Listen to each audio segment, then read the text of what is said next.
دو راستے ہیں جو صراط مستقیم سے پوری مہادرائی کر رہے ہیں، صراط مستقیم سے مجرمانہ بغاوت کر رہے ہیں۔ ایک مغضوب علیہم کا راستہ، دوسرا الضالین کا راستہ۔ مغضوب علیہم یہودی ہیں اور ان کا راستہ کیا ہے؟ علم ہے، فہم ہے، عمل اور قبول نہیں ہے۔ اور ضالین گمراہ لوگ کون ہیں؟ عمل کا جذبہ ہے مگر عمل کی بنیاد دلیل نہیں، اپنی مرضی کا عمل، پسند کا عمل، اپنی خواہشات پسند اور ناپسند اسے دین میں داخل کر لینا۔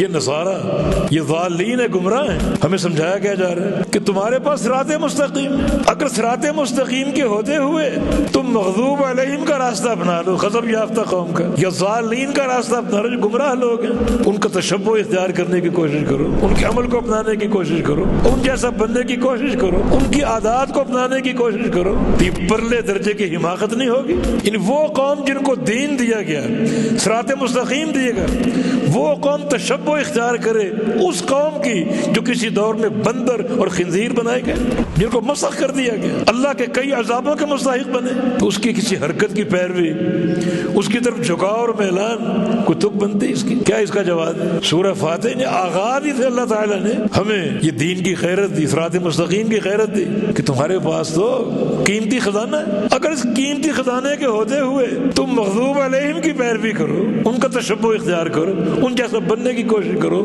ظالین کا تشبہ اختیار کرو، یہ تو بڑی سخافت اور حماقت ہے، کھوٹ ہی کھوٹ ہے۔